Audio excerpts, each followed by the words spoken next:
काय तुमचं नाव सर? नमस्ते, माझं नाव चंद्रकांत पांढरे. मी इलेक्ट्रिशियनचं काम करतो. वायरिंगचे वगैरे, हाऊस वायरिंग किंवा मेंटेनन्स वगैरे ह्याचे कामं माझ्याकडे असतात. गावामध्येच. हो, गावामध्ये. आणि लॉकडाऊनच्या अगोदर मी एका कंपनी हॉस्पिटल होतं, तिथे मी जॉब करत होतो इलेक्ट्रिशियन म्हणून. तिथले माझे किस्से असे होते की म्हणजे तुम्हाला विश्वास बसणार नाही. ज्यावेळेस मी नवीन जॉईनिंग झालो तिथे, त्यावेळेस जनरल शिफ्टमध्ये असायचं आम्ही. कारण त्यांचा नियमच असायचा ना, जोपर्यंत तुम्हाला वॉर्डची किंवा कुठल्या डिपार्टमेंटची माहिती जोपर्यंत होत नाही तोपर्यंत तुम्ही जनरल शिफ्टमध्येच काम करायचं. त्यानंतर तुम्हाला शिफ्टमध्ये करणार. आणि एक वेळ असं झालं की माझा 1 महिना झाला, बऱ्यापैकी मला तिथले डिपार्टमेंट वगैरे माहिती होती ते. माझी नाईटची शिफ्ट चालू झाली. 2-3 दिवस मी नाईटला गेलो. मला नाईटला भीती वाटायची अशी, कारण आपण गावाकडचं नुकतेच तिकडे गेलो होतो. दुसरी गोष्ट तिथलं हॉस्पिटलची लाईन, त्यामुळं भीती वाटायची. पण आमचे सिनियर वगैरे असल्यामुळं मला त्याची काही म्हणजे भीती जाणवत नव्हती. त्यांच्यासोबत मी नेहमी म्हणायचं, चला आमच्यासोबत ही कंप्लेंट आहे, ती कंप्लेंट आपण करू. थोडे दिवस असंच गेले. थोडे दिवस म्हणजे त्यानंतर माझी नाईट शिफ्ट चालू झाली. दुसऱ्या आठवड्यामध्ये. पहिल्या जनरल अशा शिफ्ट असायच्या, सेकंड, थर्ड नाईट. आणि ज्यावेळेस माझी नाईट पडली त्यावेळेस आम्ही दोघेच होतो. त्या दिवशी दोघे रजेवर होते. आणि आमचं काय नेहमीसारखं आम्ही तिथं नेहमी असं मेंटेनन्स काहीतरी रिपेअर करत होतं. फॅन म्हणा किंवा गिझर म्हणा किंवा इन्स्ट्रुमेंट जे असेल ते आम्ही मेंटेनन्सला करायचे, आणि कंप्लेंट असेल ते पण आम्ही अटेंड करायचे. आणि कसं होतं, जे आता मर्च्युरियस म्हणतो जिथं बॉडी ठेवतात, ते डिपार्टमेंट पण आमच्याकडेच होतं. म्हणजे त्याचे हे सेटिंग करायचे किंवा त्याचे टेम्परेचर सेट करायचे, हे आमचं ते अगोदर आम्हाला सिनियरनी सांगितलेलं होतं. ते आम्ही शिकलेलो होतो, त्याचा काही एवढा विषय नव्हता. आणि त्या बॉड्या कधी यायच्या, म्हणजे असं काय त्याला वेळ नसायचं. रात्री अपरात्री कधी यायचे ना. आणि तो प्रसंग असा झाला, आम्ही दोघेच होतो आणि फोन आला की बॉडी आली म्हणून. मग तो माझा जो सिनियर होता तो म्हटला, आता तुला जावे लागेल. तुला जावं लागलं म्हटलं, माझ्या अंगावरती काटा झाला. तर एकटं कसं जायचं. परत सोबत असतात वॉर्ड बॉय वगैरे असे असतात ते सोबत. तर मग मला काही एवढी भीती जाणवली नाही. आणि आमच्या डिपार्टमेंटपासून थोडेफार अंतर होतं त्या म्हणजे मर्च्युरी हाऊसमध्ये. त्या दिशेने मी निघालो आणि वेळ होती रात्री 2:30ची. आणि नंतर मी सिनियरला फोन केला मोबाईलवर, बाबा तू ये पटकन, आपण दोघे मिळून जाऊया, मला काय माझं एकट्याचं काय धाडस होणार नाही म्हणून भीती वाटते. तर म्हटलं, अरे भीतूच कशाला, आपलं कामच आहे ते, आपली ड्युटीच आहे ते, भिवून चालणार नाही का, आपल्याला ते करावंच लागणार आहे.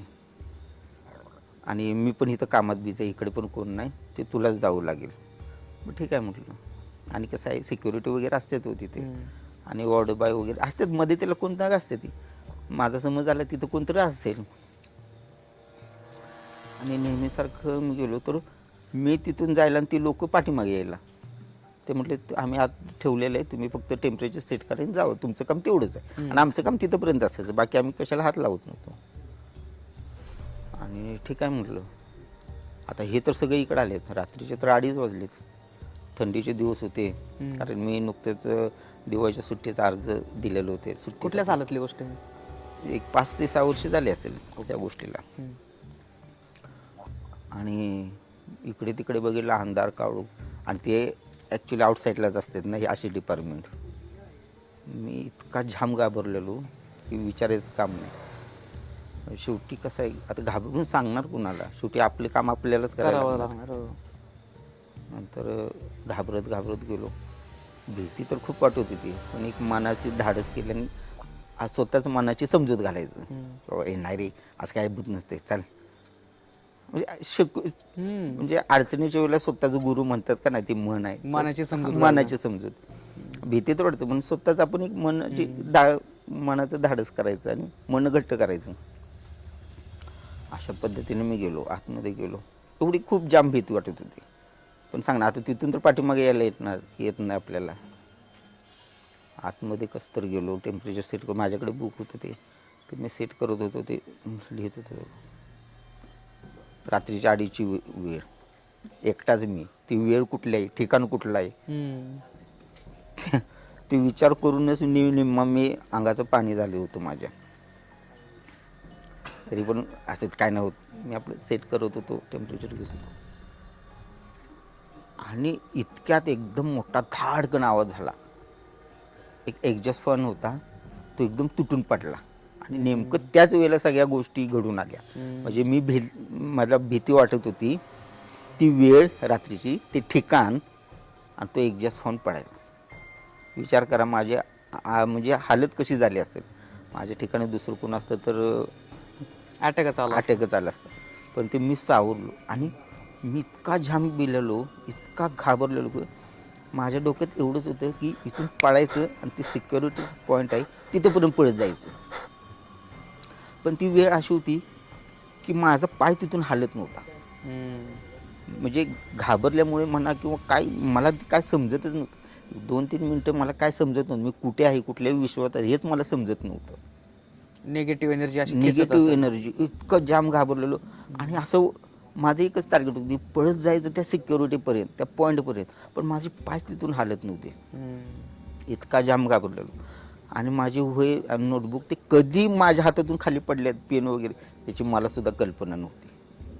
अच्छा. म्हणजे तो क्षण जर तो आठवला ना, अक्षरशः अजून सुद्धा भीती वाटते मला. माझा अजून आवाज तुम्हाला समजला असेल कसं कमी जास्त होतं, इतकं दडपण होतं. ती वेळ विचार करा, ती वेळ माझ्यावर होती, किती भयानक होती ती. अशा पद्धतीने खूप घाबरलेलो मी, इतका की भयानक. पण देवाच्या आशीर्वादाने किंवा परमेश्वर पाठीशी असतो, त्यावेळेस मला काय वाटलं नाही. आणि मी ताबडतोब तिथून कसं आलो हे मला पण माहीत नाही. पण ज्यावेळेस मी त्या सिक्युरिटीजवळ पोहोचलो, त्यावेळेस मी घामाने चिंब भिजलेलो. ते दिवस थंडीचे होते, कारण दिवाळीची मी सुट्टी हे केलेली होती ना. तर मला घामाने मी चिंब भिजलेलो होतो. सिक्युरिटी मला पहिला पाणी प्या सर, तुम्हाला काय होतं, त्रास होते का, काय नाही. 2 मिनटं मला बोलतासुद्धा आलं नाही. आणि त्यानंतर मी थोडं रिलॅक्स झालो 5-10 मिनटांनी. नंतर सांगितलं की बाबा असं असं घडलं आहे म्हणून, काय होतं काय माहीत नाही. आणि त्यानंतर मी घाबरलो. त्यानंतर मी दुसऱ्या दिवशी सर सांगितलं, सर मला काही नाईट देऊ नका, मला जनरल शिफ्टमध्ये घ्या किंवा सेकंड शिफ्टमध्ये घ्या. सर म्हटले नाही, म्हटले हे तुला करावंच लागेल, जमत असले तर करा, नाही रिझाईन द्या आणि घरी जावं. बरोबर. इथे तुम्हाला कोणाची म्हणजे हे करायचं नाही, कारण तुम्ही आता 2-3 महिने झालं आहे शिफ्टमध्ये, तुम्हाला सगळं बऱ्यापैकी माहिती झाली, तुम्हाला हे काम करावंच लागेल. ठीक आहे. त्यावर परत आणि मनाची समजूत घातली, ठीक आहे. त्यानंतर एक 2 दुसऱ्या महिन्यात असाच एक प्रसंग झाला. मी आणि माझा एक मित्र होतो त्याच हॉस्पिटलमध्ये. हां, त्याच हॉस्पिटलमध्ये. मी आणि माझा मित्र होतो आणि आम्ही जनरल शिफ्टमध्ये जातो. पण त्यावेळेस मी मात्र सावरायचं, मी मित्राला घेतल्याशिवाय कुठे जात नव्हतो. एकटं जायचं धाडस नव्हतं. एकटे जायचं धाडस नव्हतं. आणि एक असं डिलिव्हरी रूम होता तिकडे, ते बंद केलेलं होते डिलिव्हरी रूम. म्हणजे तिथं आता काय नाही, ते शिफ्टिंग करून दुसऱ्या ठिकाणी गेलेलं होतं आणि तिथं कोण जात पण नव्हतं ना. आणि तो मित्र मला म्हटला चल आपण कंप्लेंट आले, दुसऱ्या फ्लोअरची कंप्लेंट होती, पण तो त्या फ्लोअरला गेला. आणि मी म्हणजे आम्ही दोघं सोबतच जायचं ना, तेव्हापासून आम्ही दोघे सोबत जायला लागलो. आणि कंप्लेंट आल्यामुळं त्याला चल म्हटलं आपण दोघे मिळून जाऊया. आम्ही एका फ्लोअरला गेलो आणि मी ते मेंटेनन्सचं काम करत असताना तो दुसऱ्या फ्लोअरला गेला. कुठल्या, जिथे डिलेवरीचे रूम होते आता बंद पडलेले, तिकडे गेला तो. मी त्याला इकडे तिकडे शोधायला लागलो कुठे गेला म्हणून. तर तो इकडे, त्याला मी कॉल केला कुठे असते, तो म्हटला अशा ठिकाणी. मला माहीत होतं तिथे काय नाही, कारण मी अगोदर 2-3 महिने तिथे काम केलेलं होतं. म्हटलं तू तिकडे काय करतोस, अरे इथले कंप्लेंट आहे आणि इथला फॅन चालू नाही. म्हटलं कसं काय फॅन चालू नाही, तर होय आणि इथल्या नर्स लोक आहेत 3-4 आणि त्या म्हणायला लागल्यात की हा फॅन बंद आहे आणि रिपेअर करा. हां, आणि रिपेअर करा म्हटलं. आणि ते मला माहीत होतं ना तिथं कोण नाही. नर्स लोक असेल कसे तिथे. तर तो म्हटला नाही. आणि तरी मी म्हटलं की हा फॅन इथे काय होणार नाही, डिपार्टमेंटमध्ये न्यायला पाहिजे, काढून न्यायला पाहिजे हा फॅन रिपेअर. तर त्या नर्स लोक म्हटले तुम्ही जर हा फॅन काढून न्यायला तर आम्ही लटकणार कशाला. कोण म्हणलं? त्या नर्स लोक म्हणाल्या लटकणार कशाला. मग तो म्हटला मस्करी करायला लागलेत. ते माझ्या लक्षात आलं बाबा त्या डिपार्टमेंटमध्ये कोणीच नाही. गेली 2 म्हणजे 5-6 महिने ते बंद आहे डिपार्टमेंट. तिथे नर्स लोक असेलच कसे. त्यावेळेस मला जाम भीती वाटली. ॲक्च्युली कंप्लेंट नव्हतीच ती, पण तो फिरत फिरत गेलेला. तर तिथे त्या पॅसेजमध्ये ह्या सगळ्या दोघी तिघी होत्या. ओके. आणि ही गोष्ट मला माहिती होती कारण त्याच्या अगोदर मी सिनियर होतो ना. नंतर त्याला मी कॉल केला, म्हटलं तू कुठे आहेस तरी इथं आहेस. तू एक काम कर, हे बघ मी इथेच आहे पाठीमागं, तुला हात दाखवतोय बघ, दिसलो का हात मी. तर तू म्हटलं कुठं आहे, असं पाठीमागे कुठे आहे, येते. मला माहित होतं की मी खालच्या फ्लोअरला आहे म्हणून. पण मला तिथून त्याला बाजूला काढायचं होतं, लांब घेऊन जायचं होतं. लांब घेऊन जायचं होता. बरं अशा वेळेला कसं आहे त्याला डायरेक्ट तिथून बोलू नाही शकत आपण. बोलू शकत नाही. म्हणून त्याला मी सांगितलं मी इथं आहे बघ पाठीमागं, तुझ्या पाठीमागं हात करतोय बघ, दिसलो का तुला. नाही. तू म्हणतो कुठं आहे, नाही दिसला, इकडे इकडे, असा शोधायचा. मग असं त्याला मी सांगत त्याला खालच्या फ्लोअरमध्ये घेऊन आलो. आणि त्याला विचारले की बाबा कुठली कंप्लेंट होती. अरे वरच्या फ्लोअरची कंप्लेंट होती. आणि नर्स लोक म्हणत होते की मी हा फॅन खूप दिवसापासून बंद आहे. तर मी त्यांना सांगितलं की हा फॅन बंद आहे तर हा फॅन काढून घेतला पाहिजे आणि मेंटेनन्सला जाऊन रिपेअरी केला पाहिजे. तर ते म्हणायला लागले तुम्ही जर फॅन काढून घेतला तर आम्ही लटकणार कशाला. मग त्याला ती मस्करी वाटायला लागली. पण मला माहीत होतं ना, पण मी जवळजवळ 100 देवांची नावं घेत होतो त्यावेळेस. काय वस्तुस्थिती किंवा काय होती ते मला माहीत होतं. म्हटलं ठीक आहे चल बाबा घरी आपण आपल्या डिपार्टमेंटला जाऊया. मग हे पण रात्रीचीच गोष्ट हो, जवळजवळ 1:30-2ची आसपासची गोष्ट. तर नंतर डिपार्टमेंटला आमच्या चहा नेहमी असतो, मशीन असते चहा. आम्ही दोघांनी चहा वगैरे घेतला, थोडा रिलॅक्स झालो. आणि त्यानंतर ते रात्र तशीच आम्ही किरकोळ हे केलं. पण मला माहीत होतं ना मला काही झोप लागली नाही. झोप म्हणण्यापेक्षा आम्ही झोपत नव्हतोच, पण कुठल्या ह्याच्यावर लक्ष लागत नव्हतं ना. आणि त्यानंतर आम्ही सकाळच्या 7च्या आसपास आमची रिलीवर आली ना, त्यावेळेस आम्ही गेलो. त्याला म्हटलं कुठली कंप्लेंट होती, चल दाखव मला. तर म्हटलं चल आपण जाऊया त्या फ्लोअरला जाऊ. म्हटलं कुठे होतं दाखव. तर ह्या फ्लोअरला इथे बघा ते टेबल आहे, त्या खुर्च्या आहेत आणि इथे त्या बसलेल्या होत्या. म्हटलं जवळ ये. तिथे गेलो आणि दाखवलं तर अक्षरशः नाही एवढीशी धूळ त्या टेबलवरती, त्या चेअरवरती. आणि म्हटलं थर म्हणजे धुळेचा थर. धुळीचा थर. आणि इथं असंच म्हणजे कशा असणार त्या, शक्य आहे का त्या. त्यावेळेस त्याला समजलं बाबा ते घडलं ते भयानक एक हादसा होता, विपरीत होता. तो सुद्धा अचंबित झाला. म्हटलं हे काय अरे रात्री तर मी बोल म्हटलं. आणि त्या खूप सुंदर होत्या. आणि ॲक्च्युली आम्ही दोघे बॅचलर हो, त्यामुळं आम्ही असं हे म्हटल्यानंतर थोडं तुम्ही आता समजून घ्या.